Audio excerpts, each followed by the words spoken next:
નમસ્કાર દર્શક મિત્રો, એચડી ન્યૂઝમાં આપનું હાર્દિક સ્વાગત છે। હું છું આપની સાથે આરડી વગેરા। જોઈએ આજના મુખ્ય સમાચાર।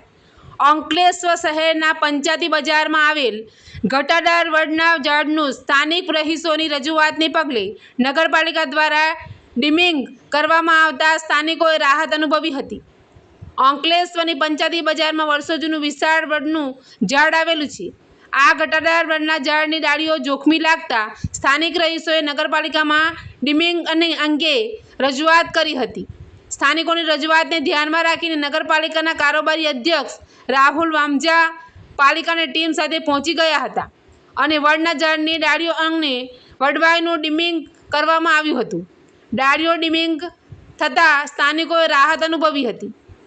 એચડી ન્યૂઝ સાથે રિપોર્ટ જયેશ પ્રજાપતિ, અંકલેશ્વર।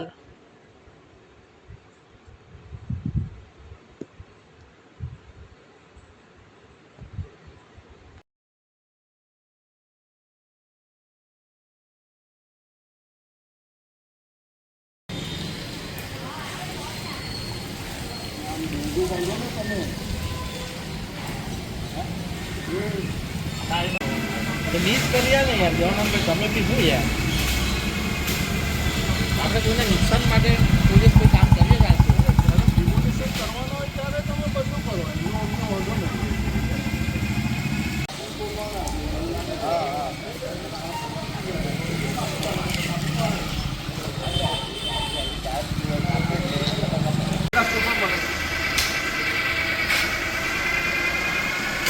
ના તો સાહેબ આગળ આવવાનું ભાઈ, નગરપાલિકા ઓફિસ ફાઇવ છે, ઈશ્વરે બતાવી દીધું તમારે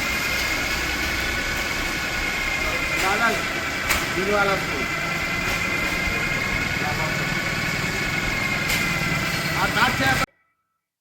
2 દિવસ જે અતિ ભારે વરસાદની આગાહી હતી અને વરસાદ પડ્યો છે, તો એના માટે પંચાયતી બજારની અંદર પૌરાણિક અને જૂનું વડનું ઝાડ છે, તો સ્થાનિકોની રજૂઆત હતી કે એને થોડું ક્રીમિંગ કરાવી આપો, તો એનો થોડું સાઈડનો વજન તો બધું ઓછો થાય અને હજુ વળ્યું નથી, જેવી રીતે લોકો કહેતા હતા કે ભાઈ વડ વળી ગયું છે, પણ વર્ષોથી એવું ને એવું જ છે, પણ એના ડાળખાઓ વધારે લાંબા થઈ ગયા હોવાથી એને ક્રીમિંગ કરાવવામાં આવ્યું છે। સ્થાનિકોની રજૂઆત હતી, તો એને આજ રોજ ક્રીમિંગ કરાવી અને વ્યવસ્થિત કરવામાં આવ્યું છે।